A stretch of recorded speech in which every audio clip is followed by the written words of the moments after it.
All right, here we go.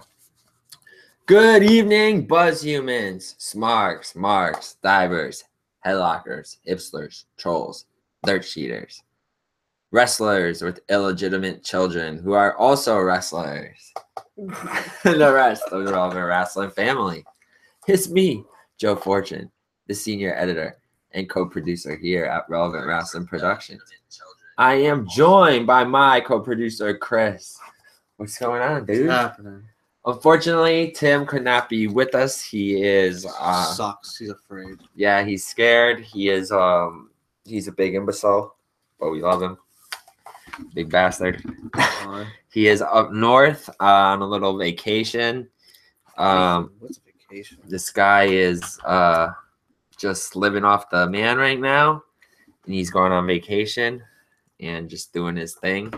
He's up in New Hampshire, I think, where there's legal marijuana. So enjoy that, Tim.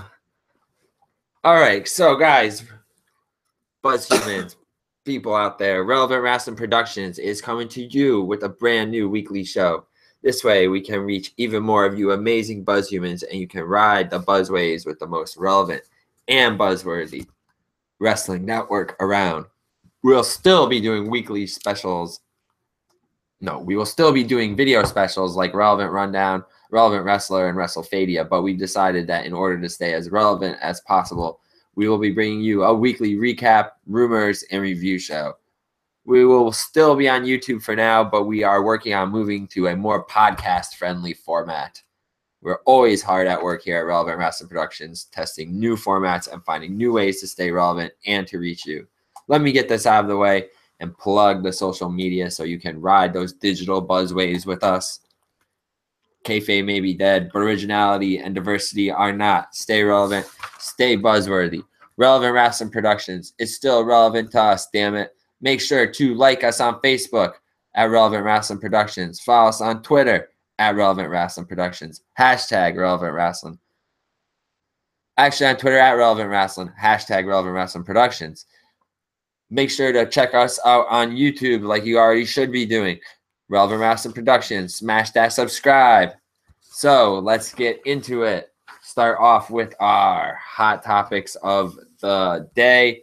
We got a lot of headlines and rumors to cover as well because it's not really been that eventful of a week as far as WWE program is going, but we have our talking points as far as that's concerned too, and some dirt sheet destroy and air out because there's a lot of that out there.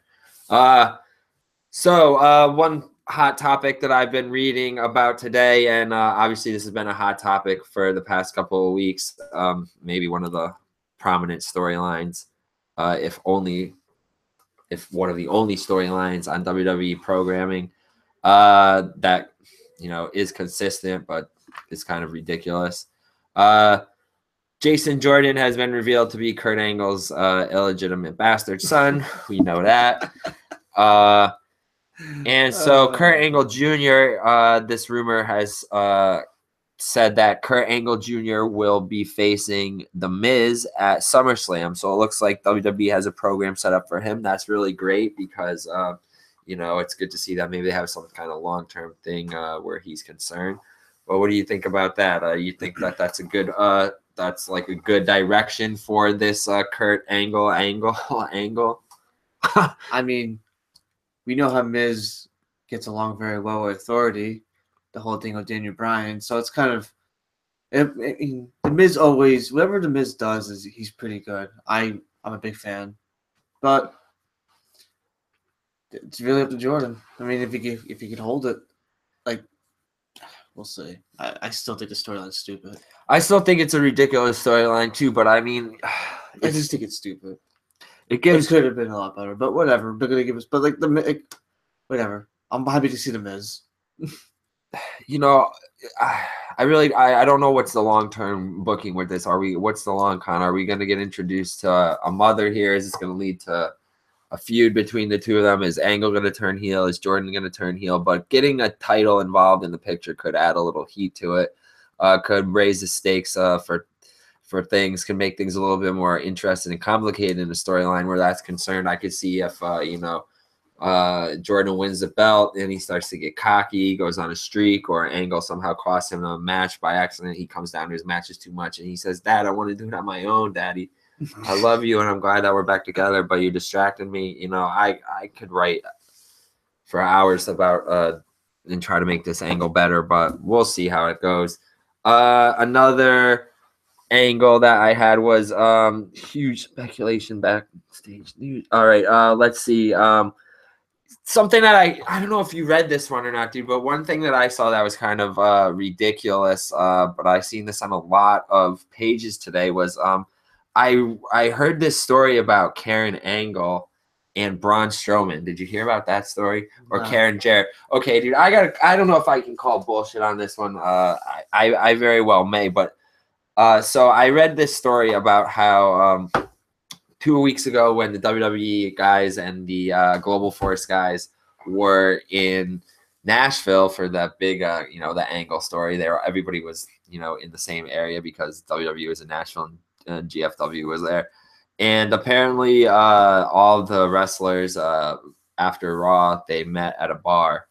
And there was like a little kid or a young kid that kept coming up to Braun Strowman and asking him for an autograph. And he kept telling the kid to leave him alone.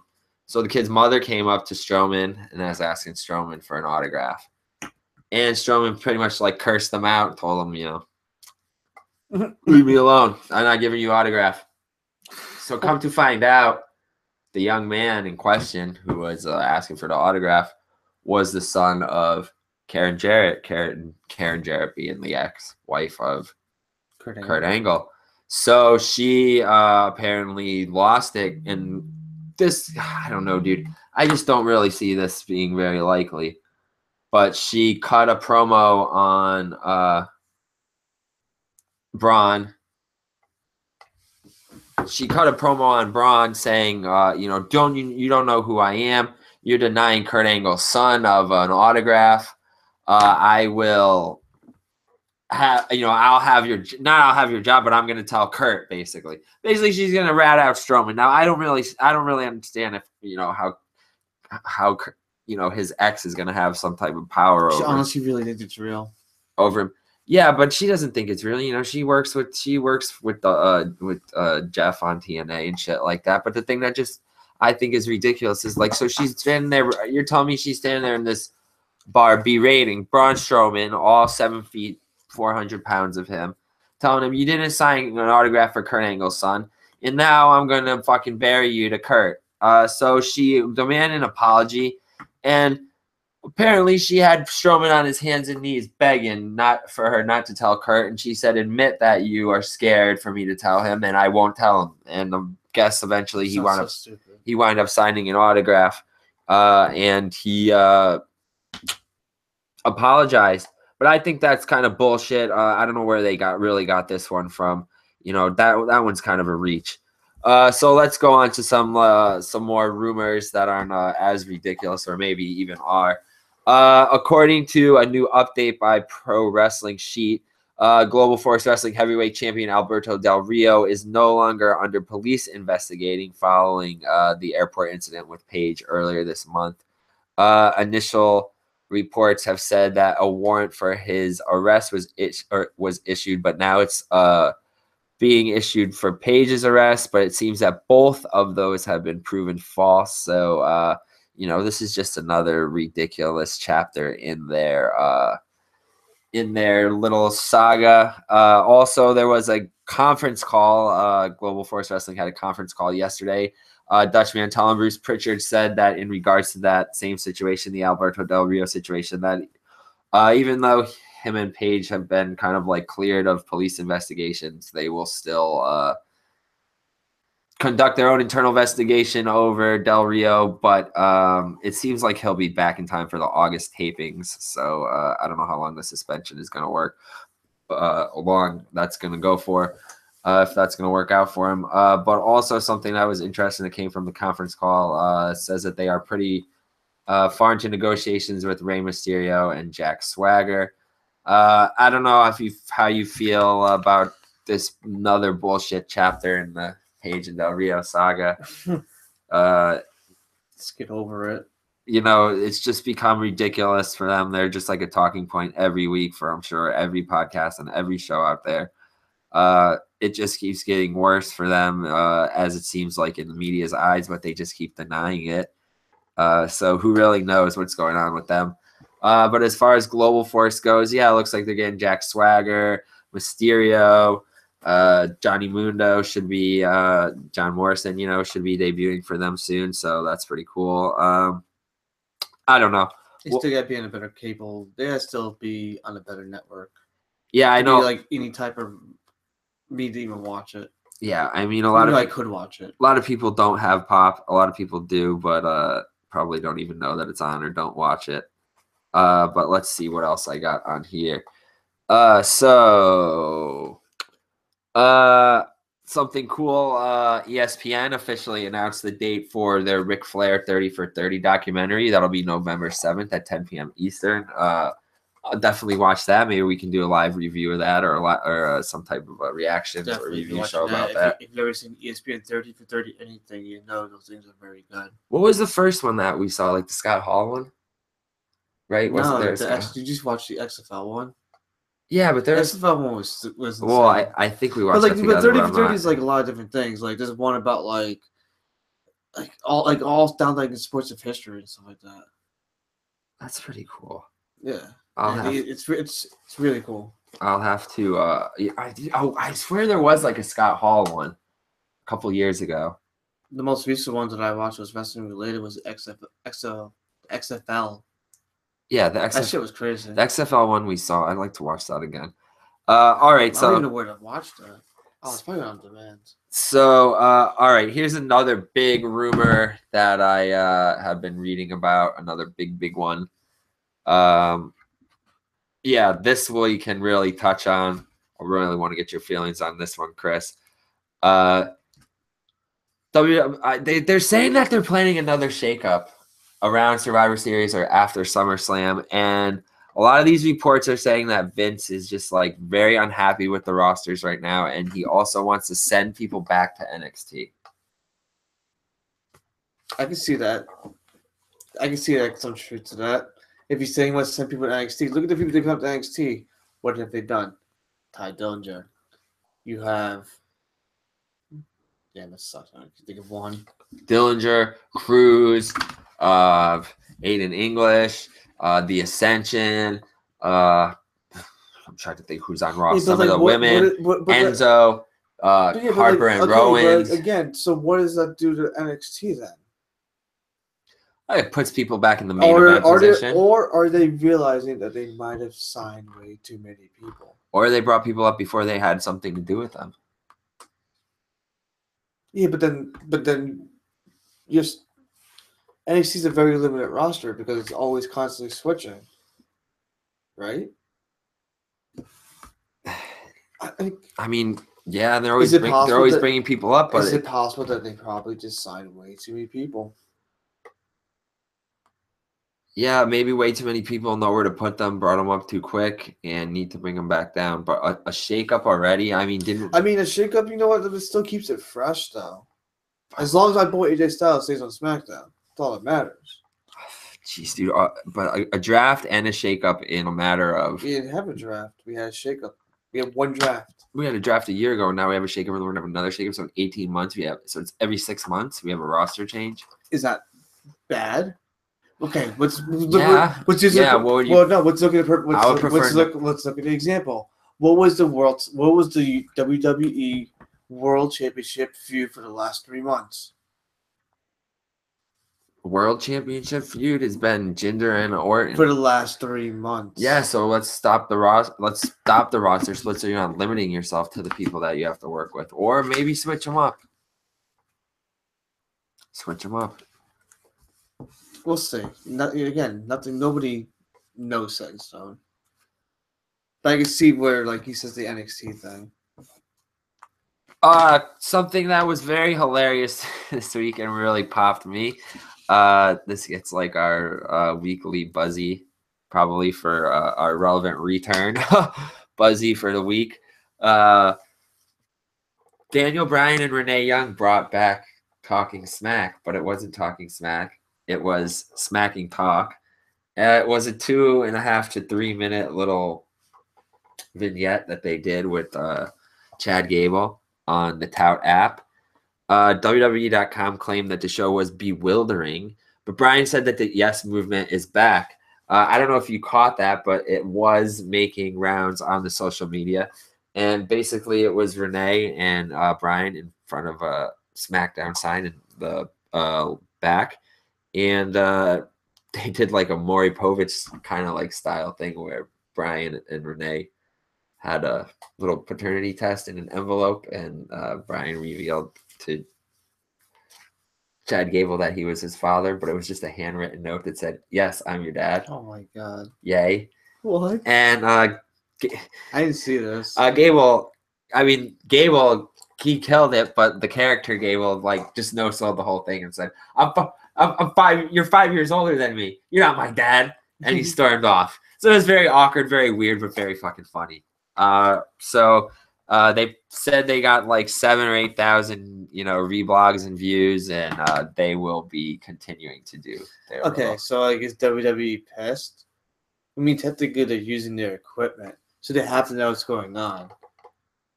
They're not making money. I guess if they're not making money, but they could be just touting it from Bryan's personal account or Renee's personal account. Yeah, no, true. Because look at Xavier Woods. Xavier Woods has his own Twitch stream. True, he has his own YouTube. His own YouTube channel. Yeah, his own YouTube channel. I mean, I guess it's okay. I mean, WWE canceled their show. If they're sponsoring their own show or paying for it, then I can't see how they can really get upset about it. Well, we'll see what happens.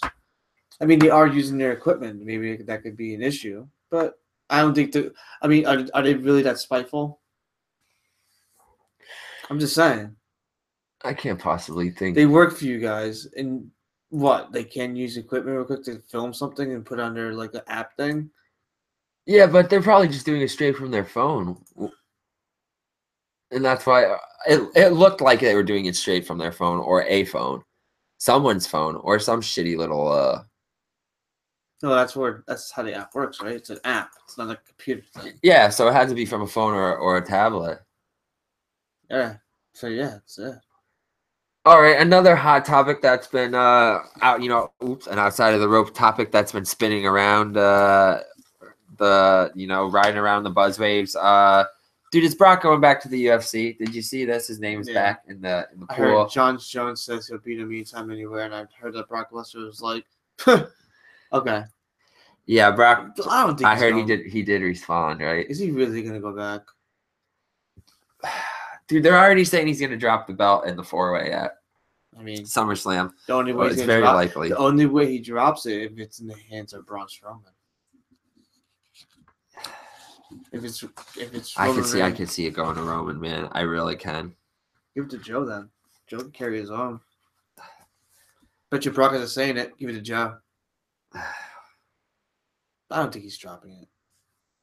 Think he's gonna drop it? I don't want him to drop it, and I don't want him to go back to the UFC. I want it all to be wrong. I want everybody to stay. I want Lesnar to stay. I love Lesnar. He's the most legit looking wrestler that there's been ever. He should stay forever and not go back to UFC or do both again. Maybe they'll let him do both, and he won't cheat this time. But he's still under contract with them, so remember that. What, with UFC? No, with WWE. Yeah, he's still under contract with WWE, but now they're saying he's not going to re-sign next year. So who knows what's going to go on with Brock? I think it's probably a good thing. I just think it's kind of interesting or weird that he gets to jump back and forth like he does. Nobody's really, I don't know. Because he sells. Yeah, he draws. He does fucking draw. He comes, he does his contract duty with WWE. He doesn't leave on bad terms. His contract ends. Okay, I'm not signing. Yep, and then it's just a bidding war. And if they want him, they'll go after him again. And if the price is right. We left, I didn't leave on bad terms. I left because my contract was up. No knocks on anybody. My contract's up. I'm free to do whatever I want. Brock is smart. Yeah, Brock ain't stupid. We all know that he's pretty much just in it for the money and just to look like a fucking badass. Let's see. Any other quick rumors that I saw before I start ripping apart some of these more ridiculous ones? Oh yeah, I saw that there's speculation that maybe Shane and Kevin Owens will be having a match at SummerSlam. I don't really know if this is going to happen. I don't see how they're going to start this. I mean, maybe Owens gets pissed that he got screwed out of the title. I mean, that wouldn't surprise me. But Shane's been milking these matches recently. SmackDown's matches are up in the air, and it all really determines in the Cena Nakamura match, which we will talk about later. Yeah, we will talk about that later because a lot of speculation about that and rumors swirling throughout the buzzwaves. But let's see. Anything else relevant this week? Because this is relevant wrestling. And before I start destroying the dirt sheets, let's see.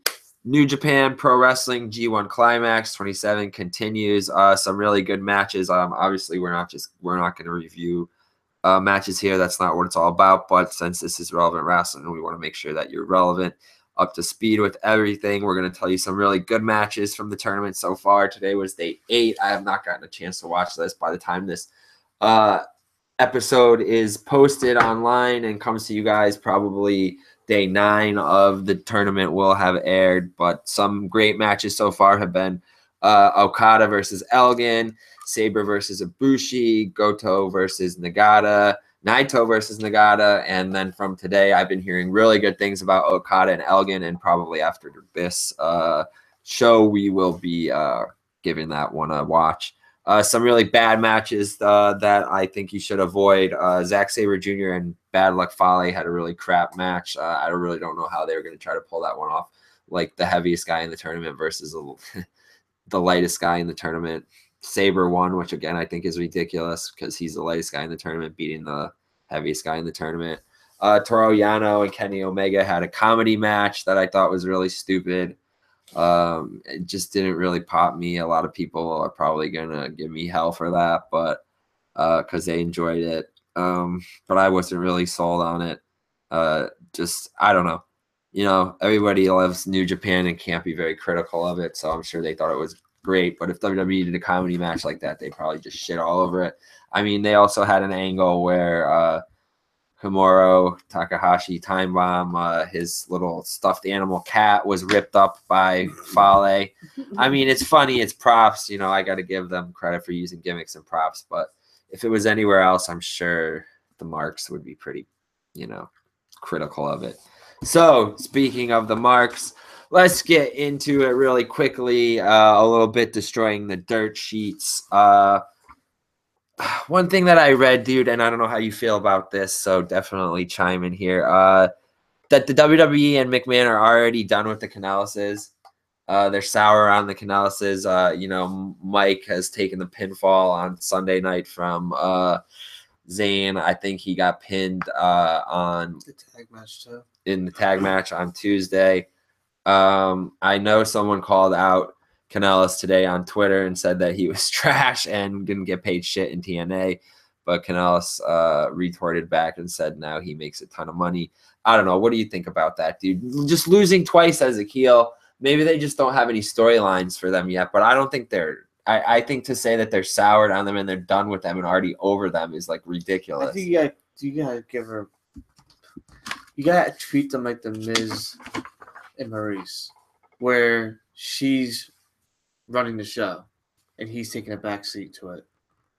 That's what they need to do to make them, Yeah, dude. Because she's obviously the mouthpiece. I don't think McMahon is over them. I think that they're great. It's not even really. Maybe this is what they meant about shaking up the rosters. Yeah, maybe nothing is nothing is set in stone for anyone yet. Because so maybe they're not. Who would be the perfect thing within the wrestle or like feud with? Miz. Yeah, Miz and Maurice. That would be the best for them. Yeah, so I don't think that the WWE is over them yet. I just don't think that they have a big angle for them yet. And look, Zayn hasn't won a lot yet, so let him get a couple wins. And if this was something that Jeremy had said to me the other day. For Christ's sakes, if Zayn Zayn better fucking beat Canellis with everybody that Zayn loses to. If they're gonna book Zayn to lose to Canellis, they might as well just cut Zayn in 6 months. Goodbye. Thanks, for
these guys are going to be going for the tag titles against, you know, whoever's the tag champions. I don't even know who the tag champs are right now. Is it the Hardys? The tag champs? Yeah. These guys are going to be going. No. It's Sheamus and Cesaro, right? So Dean and Seth. I don't. I thought, oh my god. So right. bad. Dean and Seth won their match against Miz Taraj, and they taunted. They teased a little thing at the end, like I said. Went to do the Shield. They hugged and went to do the Shield thing, and dude kept them both baby faces, no real heat. And now that I think I read today that they're going to be put their next thing. Yeah, that's why I asked you the win, tag team. They're going to win the titles. Yeah, they're going to win the tag titles. And I heard like something was. I heard there was like heat on that. Yeah. That's what I was trying to get at, bro. They were saying there was heat on it because that was a spoiler of like the whole thing where they're going to embrace at SummerSlam when they win the title. Yeah, that they're going to taunt a heel turn from both of them. The classic taunt a heel turn from both guys, and then they just come together to win the tag titles at the end. We've seen it done before, and there's real no direction. A heel turn from either of them would be really preferable. So let's go on to SmackDown. First talking point for SmackDown. Cena versus Nakamura for the #1 contendership. First time ever. Yeah, and it's going to be Nakamura winning because if Cena wins, Chris has Nakamura. Why does Cena have to win? Chris has Nakamura. I personally feel Cena because that's just the direction I think they're going to go with Cena. This motherfucker, he's going to break the record over Jinder Mahal. Yeah, he doesn't have to. He doesn't have to beat Jinder, and even if he does, Corbin could cash in on him. So okay, fine. I'll be okay with it if it's Nakamura AJ for the belt. For the U.S. belt, then I'll be happy. Well, that will lead us into what a great segue into our second point. The return of Chris Jericho on SmackDown. Don't know if it was a one-night only thing. Might have been, but if it was, that was pretty awesome that Jericho came back. I checked the tours of Fonzie. His tour don't start a couple weeks after SummerSlam, so you might just see him from now to SummerSlam, do a program. Maybe maybe they'll give Owens his rematch on a SmackDown, right? He's getting it next week. He's gonna retain it, and AJ's gonna retain it. That's gonna end it because Jericho. You could have him. It's gonna be Owens versus Jericho at SummerSlam, and then you're gonna have Nakamura versus AJ for U.S. title. That's the way I look at it. I still think they're gonna do something ridiculous. Not ridiculous, but something obvious, like have Cena and Jinder, and hopefully Jinder can go over, or there'll be a cash in. Or like the internet said, we're going to get a three-way match. Who really knows? Like I really care anyway, because I'm sure Cena's just going to wind up with the belt eventually anyway. That's made a good point, though. What did he say? He's like, I feel both Money in the Banks might be used at SummerSlam. So, okay, what if Cena does break the record? Yeah, that's. But then Barry Corbin comes in and cashes right after. Yep, that's very possible. That's an angle that I could see happening. I mean, nobody, everybody thinks that they, everybody's used to like these long periods of time in between when the Money in the Bank winner wins the briefcase and cashes it in. But like we saw with Dean Ambrose, who cashed it in, not even 3 hours, an hour after he won it at last year's Money in the Bank. It's very possible. But back to the Jericho, coming back, it led to so not only did we have Jericho return on SmackDown, but Jericho also took the pin in a three-way match. Oh my God, they love these fucking triple threats. This match was pretty decent, actually. I'll give it to them. Anytime Jericho comes back, I love that. That really popped us. It's gonna come back to. They're gonna rekindle that thing because they played off. I like how they played it off because then Jericho beat him. No, he beat Jericho for the U.S. title, correct? And then the following that SmackDown debut, he beat him. Like he put him in a stretcher, but he never got his rematch, correct?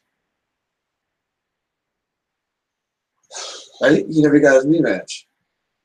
Yeah, but last night was his rematch. That was it. That's why it was a triple threat. Yeah, that's why it was a triple threat. Because he never got his rematch the first time because he was taken out on a stretcher. But now the whole thing, okay, Owens did. Now Owens gets his rematch. It's happening next week, but I feel like it'll be a singles match next week, right? But Jericho could also screw Owens just because, like, I got you. Like, that's I'm it. so confused with how this title's flipping back and forth. It's not going to flip anymore. It's it. AJ's going to retain it.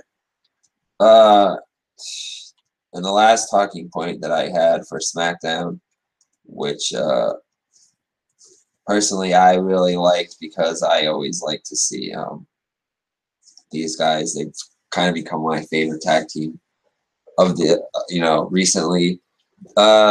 The new, now I'm not talking about the New Day, but I'm talking about who jumped them. That was the Usos. New Day were coming out to do like a little celebration since they won the tag titles in a match on Sunday that I thought was pretty good, but had a lot of false finishes. I'm kind of mad that Usos lost the belts, but hopefully they're going to get them back at SummerSlam. But I really don't see that happening. But they did jump the New Day, so I thought that was pretty cool. It keeps their heel heat, and like I said, hopefully builds towards a rematch at SummerSlam. Very possible. Let's just touch on the. I didn't watch 205 Live. That's all right. We can just touch a little bit on 205 and NXT, and then we can close things up, shut it down, and ride buzzwaves out of here. So 205, there was a pretty good match between Daivari and Neville. I'm pretty sure there was either a count out or a DQ how this ended. I'm not really sure. I forget. Even though I just watched it last night, it just shows you how, the staying power of these matches. I do remember Tozawa being involved. I think he was at the commentary booth. Maybe he provided a distraction. There's no way that Neville lost legit. So maybe it was a DQ. But it looks like they're trying to build again towards Neville and Tozawa because Neville's playing off this little shoulder gimmick. I still think Neville's still champion. Yeah, I can't believe Neville's still champion either. I feel like it's another thing like that. He is like leaps and bounds better than everyone else in the division, more compelling, because he's interesting. More still. That just shows he's still. But he's good though. Everybody wants to watch him. Yeah, he is good. He is that division, and he's like the most interesting thing. There was another. I feel like I say this every week. Another promo where Brian Kendrick buried Jack Gallagher, and I don't really remember how the ending of that went. But there was a really great tag team match between TJP and Tony Nese against Tony Nese is back. Rich Swann Alexander. Yeah, Tony Nese showed a lot of great heel skills. He's doing this new thing where he does like a bunch of these poses. Yeah, he thinks he's like perfect. Yeah, and he did this. I mean, like, I wish I had his body, but dude, yeah, if you have it, you might as well start it. That's his new gimmick. His new gimmick is he says he has 8 reasons for your girlfriend to look at me. That's great. And he points to his abs and goes, That's 1, awesome. 2, 3, 4, 5, 6, 7, and 8. Good, that's and he good. goes like, yeah, that's great. Like, give him a character. That's awesome, dude. I would like him think his ringman skills. Like he's good. I want to show you this match, dude. I know I can't believe I want to show you a 205 match, but I really like that tag match. And I thought Swann and Alexander worked well as a tag team. I thought TJP and Nese worked well as a tag team.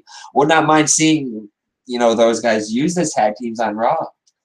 Or maybe it's a calling call to finally creating a tag team titles for that division. So you give all these matches some type of meaning, and you can build more characters when you have tag teams, and people start getting invested in it. Yeah, you're saying add more belts, but remember, it's in between a certain division. It's okay. So he's defended everywhere else. It was a really good tag match for 205. And who says it has to be defended at every single Raw pay-per-view? It doesn't have to. It could, belts are pretty much used for props nowadays, but like I said, it would be good, and like you said, it would be a good way to kind of build a tag division for 205 Live. But I would also not mind them sending some of those guys. The 205 guys could compete against the Raw guys. A lot of times they just keep them all separate, but would be interesting to see more tag team action from these guys. But yeah, big props to Tony Nese. I would give him like yeah, a lot of buzz for Tony Nese. A lot of you know, he's like the WWE relevant wrestler of the week for sure. Definitely showed me something, and I was happy to see his return and happy to see him really break out with some more heel skills and taunts. So lastly, we'll just talk about NXT before we close things up. You know, before we close and shut down here, ride the buzzwaves out of here. NXT got just 2 talking points here. Ember Moon had a really good match against Lady Tapa, who I think is another Samoan wrestler. She used to be in TNA, Impact, Gold Force, call it what you will. She was in the Mae Young Classic. I'm not going to give any spoilers, so I don't know how far she got in that. Thought she looked really great in the ring. She's really big. She threw Ember Moon around a lot, and Ember Moon just happened to catch her with the Eclipse, and she called out Asuka for another title match. She ain't gonna win. Yeah, I don't think she's gonna beat Asuka at Takeover. I don't want her to win. I don't want her to win. I still want Asuka to just relinquish the title and go up on top, and in her first title match debut on wherever she goes, she's gonna win the belt. Keep that streak alive until you find someone. Unless I can see Charlotte beating her. I could see her beat Bliss, and I would hate it, but I can really see Asuka coming just destroy people, destroy our little. But I think like the ultimate match, the ultimate payoff to that will be I personally want to see Asuka versus Charlotte easily. If you want to talk about within talent of like wrestling and everything like that, and style, those two are the best and the best women in the company, in my opinion. Yeah, that would be a fucking money match. Yeah, that could be a WrestleMania match for sure.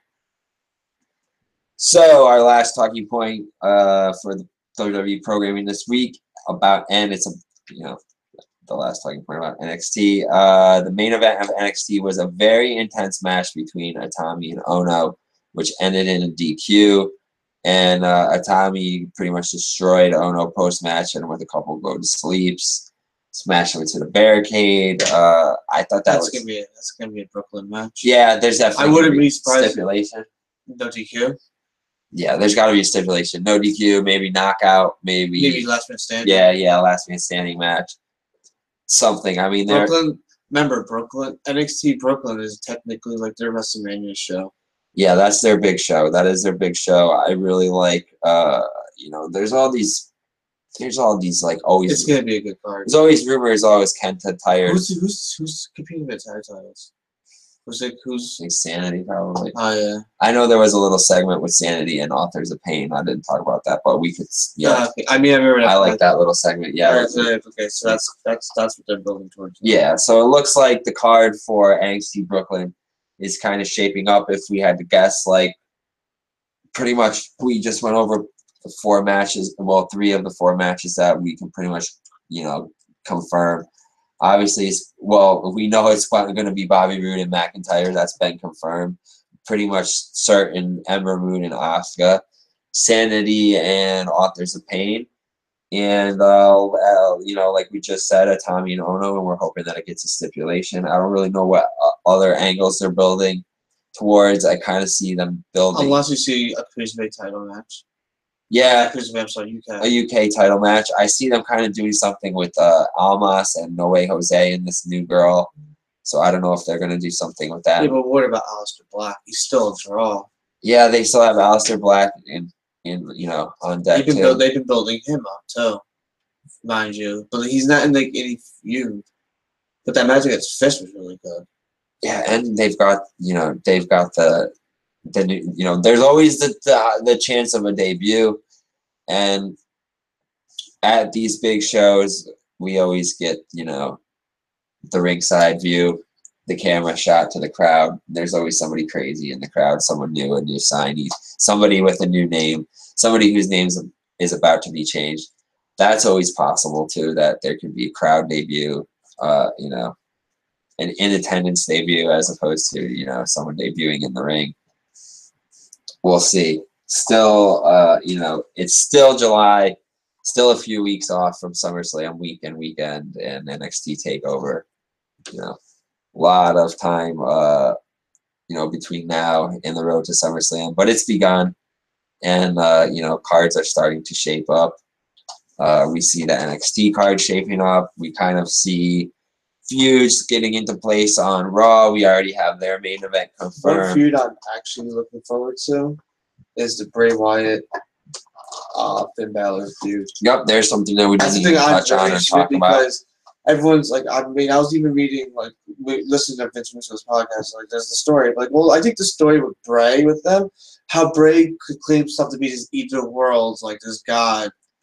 He knows that, like, Finn Balor has, like, this demon in him who says, like, his character is, like, he's going to try to, like, resurrect that dragon, that demon from him. That's how you drag it out of him. That's what he's going to do. Somebody has to. I mean, we're tired. That's how it's gonna happen. It's gonna be more narrative than anything. Tired of the Fonzie Baylor with the jacket. But we know that Finn Balor could do the demon thing. Who's the one to say that Bray Wyatt's the type of character who could, like, channel that shit out of him? That's what the story's gonna be about. So it looks he wants to tame the demon. Looks like SummerSlam is going to be another long card like it was last year. I was there last year. There was a great match between Cena and Styles that really started their whole rivalry. So hopefully WWE can follow up this year and not give us 7 hours of dragging.